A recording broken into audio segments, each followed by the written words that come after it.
Bueno, aquí seguimos con la segunda parte de esta clase sobre plexo braquial y nos habíamos quedado en que en la parte caudal del plexo hay un tronco común muy grande que origina varios nervios, entre ellos a los nervios subescapulares, también al nervio axilar y después vimos que se continuaba directamente con el nervio radial, que es el nervio más grueso del plexo. Además de esto también origina antes que continuarse con el radial, incluso antes que el axilar, origina este otro nervio del que vamos a hablar después, el mismo tronco, que es el nervio eh, ulnar.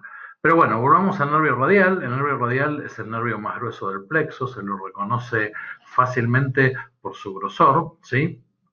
Y además porque se hunde rápidamente entre las cabezas del tríceps, entre la cabeza larga y medial del tríceps, va a inervar a todas las cabezas del tríceps y después va a seguir su curso por el surco del músculo braquial o surco músculo espiral del húmero, de hecho pegadito al músculo, para parecer lo mismo que el músculo por la cara craneal de la articulación del codo. A partir de ahí va a ingresar en la región del antebrazo y se va a distribuir entre todos los músculos que están en la celda craneolateral del antebrazo, es decir, los músculos extensores del carpo y de los dedos, y en el caso de los caninos también los supinadores, como el braquiorradial y como el supinador. ¿Sí? El hecho de que corra por el surco del músculo braquial hace que se lo pueda observar de la misma manera que el músculo si por el lado lateral del miembro abrimos los dos muñones de la cabeza lateral del tríceps, que normalmente está cortada para eso, ¿sí? La abrimos y aparte de ver internamente al músculo braquial, vamos a ver este nervio acompañándolo junto con un par de vasos, una arteria y una vena, que después vamos a ver cómo se llaman, que siguen todos el mismo recorrido. Hay que tener especial atención con esto porque el correr tan pegaditos al húmero hace que las fracturas de húmero, en especial cuando son fracturas complicadas, con cabos fracturarios así muy anfractuosos y que pueden llegar a tener bordes cortantes, es muy común que esto lesione al nervio y también lesione a los vasos que lo acompañan, además de al músculo. ¿Sí? Bien, este es un nervio que fundamentalmente se encarga de musculatura extensora porque va a inervar al principal extensor del codo, que es el tríceps, que cubre todo este espacio triangular que ya conocemos en la cara caudal del miembro, y también a los extensores del carpo y de los dedos. Por lo tanto, cuando este nervio se afecta, provoca síntomas bastante floridos, ¿sí? Que ahora vamos a discutir en un rato. Perdón por el ruido que se está metiendo de afuera. Son mis vecinos ruidosos. Bien, acá estamos viendo en el mismo preparado que venimos viendo en todos los restantes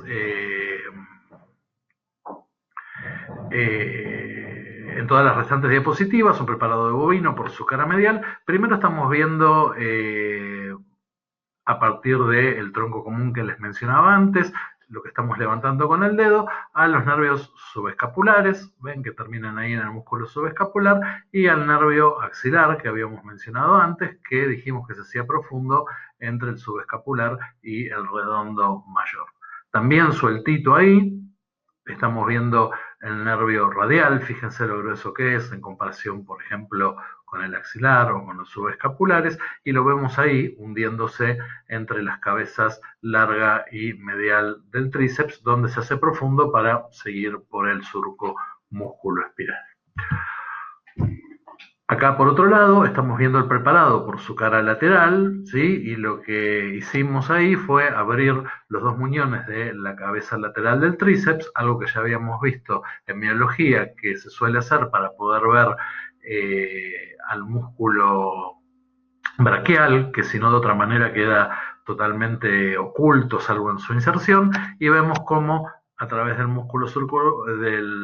surco músculo espiral, perdón, lo acompaña, ahí estamos levantando con la pinza, al mismo nervio radial que habíamos visto del otro lado por medial, hundirse entre las cabezas del tríceps, hasta que junto con el músculo termina en la cara craneal del codo para dirigirse hacia la musculatura del grupo, perdón, extensor, ¿sí?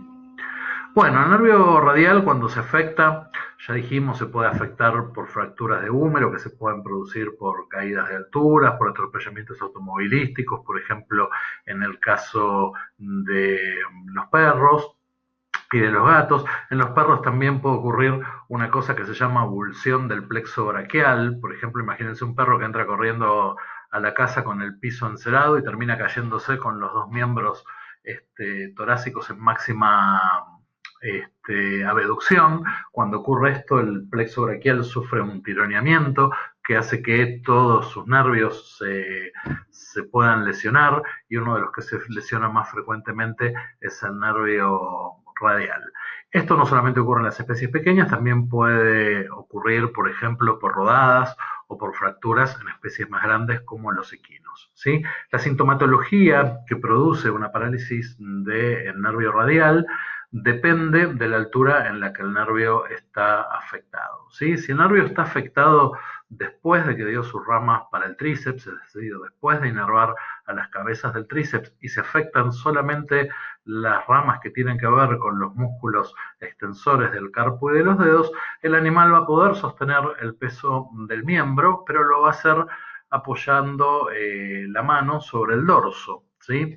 Porque al no funcionar la musculatura extensora, hay un predominio de los músculos flexores que producen una hiperflexión de la mano, ¿sí? En los seres humanos se ve de esta manera que les estoy mostrando, eso se llama mano en gola, lo van a estudiar después en otras materias como en semiología, pero el animal puede seguir soportando, aunque mal, el peso del miembro porque puede extender el codo. Si la lesión es más proximal y afecta al nervio antes de dar las ramas para las cabezas del tríceps, también se pierde la extensión del codo, y además de la mano en gola, lo que vamos a tener es una flexión de el codo por predominio de la musculatura contraria, la musculatura flexora, en este caso por el bíceps braquial, que produce una flexión del codo y retira el miembro de la estación.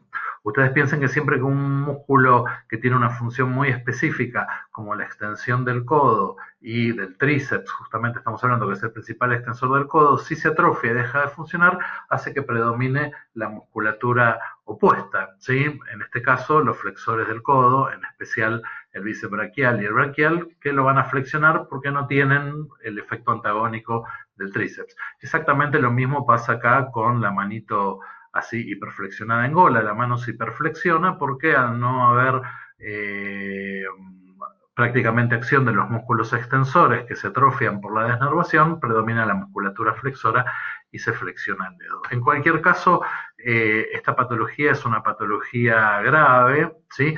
En algunos casos es, sobre todo en los animales grandes, si no tiene una mejoría con el tratamiento, hace que el animal tenga que ser sometido a eutanasia porque es inviable mantenerlo de esa manera. En los animales pequeños más frecuentemente, y sobre todo cuando ocurre, como estamos mirando acá en la foto, el animal se adapta a caminar de esta manera, pero en los casos en que el tríceps puede mantener su función extensora y el animal arrastra, sobre todo los perros, el dorso de la mano por el piso, suelen producirse lesiones en el dorso de la mano que a veces llevan a que el miembro tenga que ser amputado si esta patología no tiene mejoría. Recuerden que esto puede ir desde un estiramiento nada más del nervio hasta que el nervio se haya seccionado completamente. Depende del grado digamos, de gravedad que tiene la lesión. Bueno, como ven, y por eso toda esta explicación, en realidad esto es una explicación de cómo se da una parálisis del radial, que por ahí en anatomía no tiene mucha importancia, pero lo que quiero destacarles acá es que uno necesita el conocimiento anatómico de estos nervios desde dos lugares. Primero, conocer el nervio, sus relaciones, cómo corre por las distintas regiones del miembro, entre qué músculos lo hace, junto con qué vasos lo hace, porque eso tiene importancia quirúrgica o tiene importancia práctica, como dijimos el radial cuando pasa por el músculo, por el surcomúsculo espiral y las fracturas de húmero. Pero por otro lado, como ven, viendo un perrito como el que estamos viendo en esta foto o un caballo como el que estamos viendo en esta foto, nosotros sabemos inmediatamente que tiene una alteración del nervio radial y no estamos viendo al nervio, pero sabemos cuáles son los músculos que inerva este nervio, extensores del codo y extensores del carpo y dedo, y podemos reconocer que está afectado por el predominio de los músculos antagónicos, es decir, los flexores del codo o los flexores del carpo y de la mano. Fíjense todo el trabajo que uno hizo mental, intelectual, sabiendo solamente a qué grupos funcionales de músculos inerva el nervio, sin necesidad de ver al nervio, ¿sí? Este es un trabajo que ustedes van a tener que realizar muchas veces cuando atiendan animales en su clínica veterinaria, tanto se dediquen a animales pequeños como animales grandes, ¿sí? Y es una justificación más de por qué, aunque a veces por ahí les parece que es interminable e insoportablemente larga, es importante saber anatomía. Bueno, habíamos dicho que de este tronco común, tan grueso que terminaba en el nervio radial, también se originaba un nervio adicional, que es el nervio ulnar, ¿sí?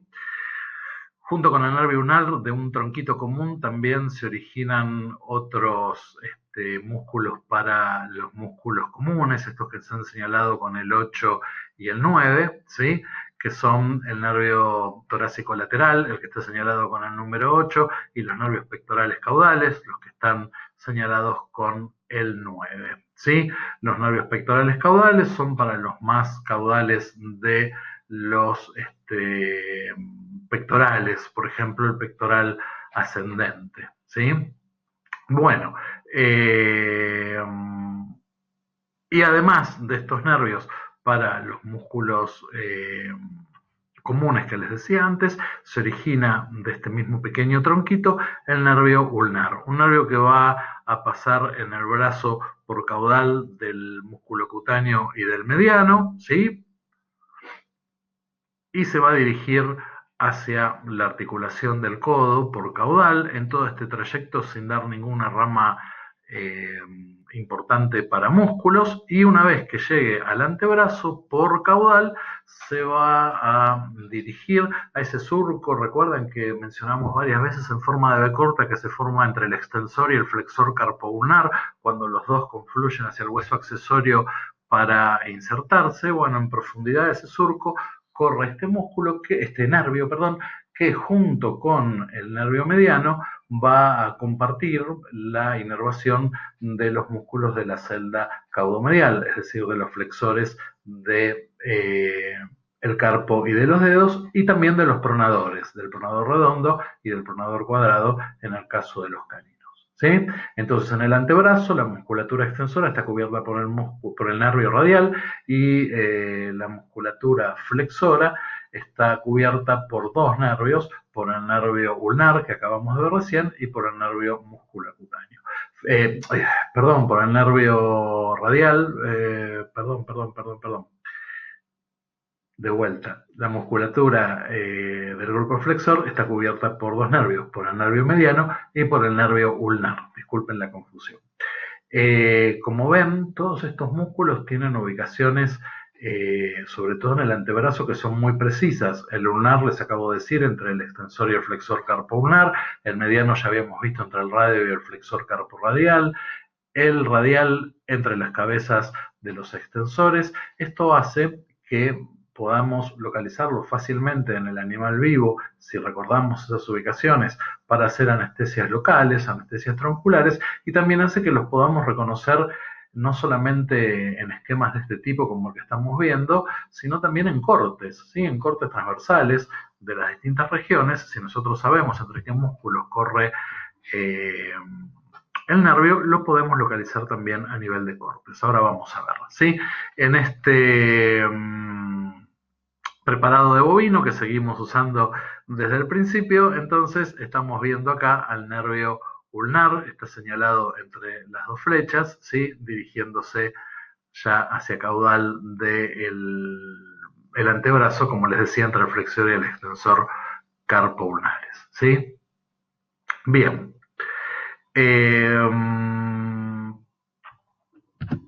Esto es lo que les decía recién, ¿sí? Recuerdan este esquema que lo vimos un montón en biología: extensor carporadial, extensor digital común, extensor digital lateral, extensor carpoulnar, flexor carporadial, flexor carpoulnar y los flexores digitales superficial y profundo. En el surco que existe caudalmente entre el extensor carpoulnar y el flexor carpo ulnar, el nervio que tenemos ubicado ahí es el nervio ulnar, lo acabamos de ver recién.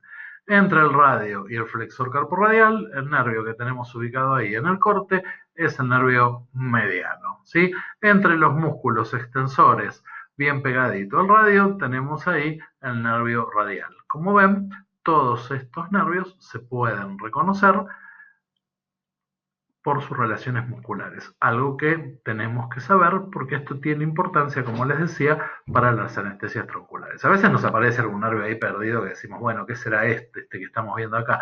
Bueno, eso es la famosa rama cutánea del nervio musculocutáneo que les mencioné hoy, que se va con la piel, pero acá como es un corte y está todo completo, la podemos ver. Pero dejemos de lado estas cosas específicas que son como hilar muy finito, pero los nervios groseros, los troncos groseros, como son el mediano, como son el ulnar, como son el radial, tienen que poder reconocerlos en un corte. ¿De acuerdo?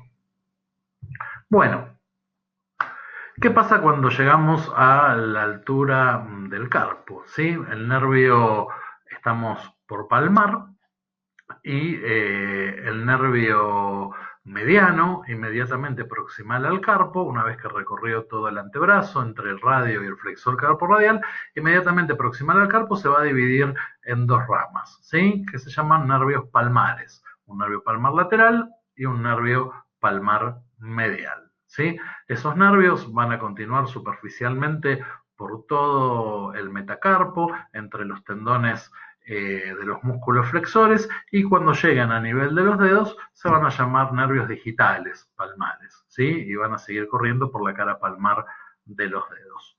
Por otro lado, tenemos el otro nervio que comparte la inervación del grupo flexor del antebrazo, que es el nervio ulnar, que cuando llega inmediatamente proximal al hueso accesorio del carpo va a dar una rama dorsal finita y una rama palmar mucho más gruesa.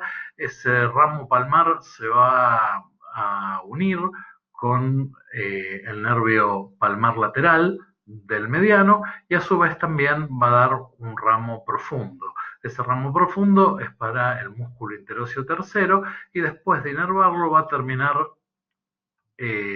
originando dos pequeños nervios que son los nervios metacarpianos palmares, dos nervios muy finitos que van entre el hueso y el músculo interóseo y que solamente van a llegar hasta distal del metacarpo y no van a seguir hasta los dedos como estos nervios más superficiales que son el palmar lateral y el palmar medial. Recuerden que el palmar medial proviene solamente del mediano, pero el palmar lateral se anastomosa con el ramo palmar del nervio ulnar, por lo tanto es un nervio que lleva fibras de los dos nervios, tanto del mediano como del ulnar. Acá estamos viendo este corte que ya estudiamos en su momento del canal del carpo y recuerdan que la vaina tendinosa carpiana, la vaina sinovial carpiana, perdón, que envolvía el tendón del flexor superficial y del flexor profundo, también llevaba dentro del canal del carpo con ella un nervio y un vaso. Bueno, el nervio que atraviesa el canal del carpo junto con los tendones de los músculos flexores y esta arteria que vamos a mencionar después es el nervio palmar medial, es decir, este que estamos viendo acá. Pasa por adentro del canal del carpo con el tendón del flexor superficial y del flexor profundo envueltos por la vaina sinovial carpiana. Mientras que el palmar lateral, ¿sí? Tanto en su trayecto en el que va solito como después cuando se unió con el ramo caudal del ramo palmar, perdón, del ulnar, va a correr por fuera del canal, ¿sí? En un desdoblamiento del retináculo flexor. Además, los nervios palmares, a la altura del metacarpo, presentan un ramo comunicante que los une. Este ramo es bien superficial, pasa por encima del tendón del flexor digital superficial y está inmediatamente ubicado en el subcutáneo, es decir, que se puede palpar en el animal vivo. Estas comunicaciones que tienen los dos nervios palmares entre sí y a su vez el ulnar que le envía un aporte al nervio palmar lateral son importantes de recordar porque Piensen ustedes que estos nervios a esta altura no son nervios motores, ya son nervios sensitivos, porque acá ya no quedan fibras musculares, lo único que tenemos son tendones. Entonces, como llevan fibras sensitivas, ¿sí? Son nervios que son importantes para anestesiar las regiones que inervan. Y tenemos que tener cuidado, van a aprender más adelante en anestesiología, cuando anestesiamos el de un solo lado, porque este tipo de comunicaciones que tienen entre ellos hacen que la anestesia que estamos haciendo de un solo lado pueda ser incompleta porque el nervio recibe aportes del otro lado también, ¿sí? No vamos a discutir eso acá, tiene que ver con la anestesiología, pero es importante que recuerden esas comunicaciones que presentan estos nervios entre ellos. ¿Qué más? Bueno, acá tienen un resumen de cuáles son los principales músculos que inerva cada uno de los músculos que hemos visto: el supraescapular, el supraespinoso y el infraespinoso, el subescapular o los nervios subescapulares, más concretamente al músculo subescapular, el músculo cutáneo, al bíceps braquial y al braquial con su rama muscular proximal y al coracobraquial con su rama muscular distal, el axilar al deltoides, al redondo mayor, al redondo menor, y acá les agregué también al cleidobraquial, ¿sí? El nervio radial a todos los extensores del carpo y de los dedos, y entre el mediano y el ulnar se van a repartir los flexores. No importa cuál a cuál, ¿sí? O sea, no importa si el mediano o el ulnar van a cuál de los flexores. Sepan que entre los dos se reparten la inervación de la musculatura flexora. Recuerden que el nervio radial también va a inervar a los supinadores, mientras que los nervios medial y ulnar van a inervar también a los pronadores, ¿sí? En forma de resumen esto de lo que es la inervación motora en el miembro. Con respecto a los músculos comunes, ya lo discutimos en su momento, pero algo que es importante recordar es que algunos de los músculos comunes, como el trapecio, por ejemplo, como el homotransverso, por ejemplo, como el brachiocefálico, por ejemplo, pero solamente la porción que va entre la intersección tendinosa y la cabeza, porque la otra ya vimos que está inervada el cleidobraquial por el axilar. Esos músculos, les decía, el trapecio, el homotransverso y el cleidocefálico, están inervados por un nervio craneano, es decir, por un nervio que viene de la cabeza, que es el 11º par craneano, que se llama nervio accesorio o nervio espinal accesorio, y la razón de esto es que estos músculos originalmente se originan de la región branquial, que es una región de la cabeza en el embrión, y después migran hacia el miembro, y en ese camino hacia el miembro, durante el desarrollo embriológico, se llevan con ellos al nervio que originalmente los inervó de la cabeza, ¿sí? Bien, ahora, cada uno de estos nervios también tiene ramas cutáneas, que a propósito no se las estuve mencionando. Es decir, entre todas las ramas que tienen todos estos nervios, también tienen ramas que inervan sectores específicos de la piel. Esto es importante porque cuando uno está evaluando a través de las disfunciones musculares y del predominio de los músculos opuestos a los que se atrofian, como hablábamos hoy, cuál podría ser un nervio que está afectado en un miembro, también tiene importancia recordar las regiones cutáneas que inerva cada uno de estos nervios, porque si se produce una lesión del nervio también va a haber anestesia en la piel, en el territorio de la piel que es inervado por cada uno de estos nervios. El problema con esos territorios de inervación cutánea es que no son iguales en todas las especies, ¿sí? Y por lo tanto no son fáciles de recordar y requieren un ejercicio de memoria bastante importante, porque son de una manera para el perro, de otra manera para el equino, de otra manera para el bovino, ¿sí? Fíjense, ahí tenemos las áreas de inervación cutánea que cubre cada uno de estos nervios en el perro. Fíjense que son áreas de piel muy restringidas que uno tiene que recordar de memoria, por eso no le vamos a pedir a ustedes que lo hagan, y no les vamos a pedir ni que las estudien de memoria ni se las vamos a tomar, pero cuando pasamos a otra especie como el equino, estas áreas son más o menos parecidas, pero no son exactamente iguales. Entonces, digamos que queremos que tengan el concepto de que estos nervios, todos ellos tienen determinadas áreas cutáneas que también inervan, aparte de la función motora que tienen en los músculos. Si se lo pone a pensar, esto es bastante lógico. Sabemos que el plexo braquial está formado por ramas ventrales de los nervios espinales, ya vimos cuáles, y sabemos que los nervios espinales son mixtos, por lo tanto sus ramas dorsales y ventrales también son mixtas, por lo tanto cada una de las ramas que salga del plexo, sea cual sea el nervio, el axilar, el músculo cutáneo, el que quieran, el radial o el que fuera, tiene que ser un nervio mixto también y por lo tanto va a tener áreas en las que va a cubrir la sensibilidad, por ejemplo, de la piel y también sensibilidad más profunda, como por ejemplo la de los tendones o la de las cápsulas articulares.